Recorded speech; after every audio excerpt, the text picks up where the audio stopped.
আমার হাতে রয়েছে পৃথিবীর সব থেকে বড় এবং দামি কলম। এইটা হচ্ছে পৃথিবীর সব থেকে বড় কলম এবং দামি কলম। আর মজার ব্যাপার হলো এই কলমটা দিয়েও লেখা যায়। আমরা তো লিখতে দেখেছি এরকম ছোট্ট কলম, কিন্তু আমরা কি আদৌ এরকম বড় কলম লিখতে দেখেছি যেটার হাইট প্রায় 6 ফিটের উপরে? এত বড় কলম। আচ্ছা, আমরা তো ছোট্ট কলম, আমরা খাতায় সুন্দরভাবে লিখতে পারি। খাতায় লেখা যায় কারণ কলমের থেকে খাতাটা অনেক বড়। এই ছোট্ট কলম দিয়ে তো লেখা যায়, কিন্তু আমরা এত বড় কলম দিয়ে খাতায় কিভাবে লিখবো? চিন্তার কোনো কারণ নেই, আমরা লেখার জন্য জায়গা পেয়ে গেছি। আমরা এই কলম দিয়ে লিখে দেখাবো মানেই দেখাবো।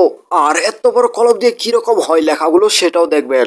আচ্ছা, এই কলমটা যদি আমি কাউকে গিফট করি, মানে বলতে চাচ্ছি এটা আমি আমার গার্লফ্রেন্ডকে গিফট করি, গার্লফ্রেন্ডের বাসা ওইদিকে, গার্লফ্রেন্ডকে গিফট করি, তাহলে আমার গার্লফ্রেন্ডের রিয়াকশন কেমন হবে? সে কি এই কলম দেখে চমকে যাবে? আচ্ছা চলে না, মজা বাদ দেন। আমরা এখন কলমে কালি ভরবো এখান দিয়ে, আর কলমটা কালি লোড হবে, আর আমরা আপনাদেরকে লিখে দেখাবো। আর যদি লেখে তাহলে আপনারা অবশ্যই চ্যানেলটা সাবস্ক্রাইব করবেন। কালি লোড দেওয়ার জন্য আমাদের অবশ্যই সামনের দিকটা খুলতে হবে। এই যে আমাদের কালি চলে এসছে এখানে, এখন আমরা লেখার চেষ্টা করব। আর যদি লেখে তাহলে কথা অনুযায়ী আপনাদেরকে সাবস্ক্রাইব করতে হবে চ্যানেলটা। আচ্ছা, আপনাদের কি মনে হয় লিখবে? লিখলেও কিরকম হবে? আর দেখুন, এত বড় কলম দিয়ে আমি ভাই প্রথম লিখতেছি, আর আজও হলেও কলমটা লিখছে। এখানে আমি আমার নামটা লেখার জন্য চেষ্টা করতেছি, আর দেখুন কত সহজে নামটা লেখা যাচ্ছে।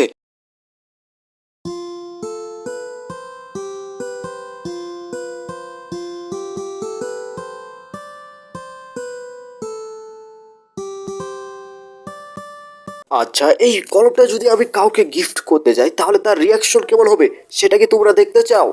এই কলমটা দেখে সে কি মনে করবে? সে কি চমকে যাবে? আর সে কি এটাকে আদৌ কলম মনে করবে না অন্য কিছু মনে করবে? কারণ এরকম তো কলম হয় না, এত বড় কলম। সে হয়তো পুরোপুরি চমকে যাবে এবং অবাক হয়ে যাবে, কিন্তু এটা সহজে বলা যাচ্ছে না। যদি আমরা এটা করে দেখি তাহলে বোঝা যাবে সে কি হবে।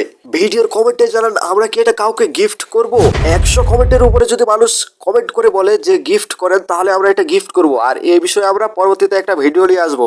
আর আপনারা হয়তো বলতে পারেন এই কলমটা তো গার্লফ্রেন্ডকে গিফট করতে চেয়েছিলা, তাহলে এখন কি হলো? আমি বলবো মজা বাদ দেন। মানে আমি তো মজা করেছিলাম না, মানে ওই কথার পরে তো আমি বলেছি যে মজা বাদ দেন, চলো এই কলমের ভিতরে কালি ভরি। কষ্ট পায় না, সেটা মজা ছিল। এরকম নতুন নতুন আবিষ্কার এবং মজার মজার ভিডিও দেখতে ভিডিওটাতে লাইক দিয়ে চ্যানেলটা সাবস্ক্রাইব করে পাশে থাকুন। এটাই ছিল আমাদের ভিডিও।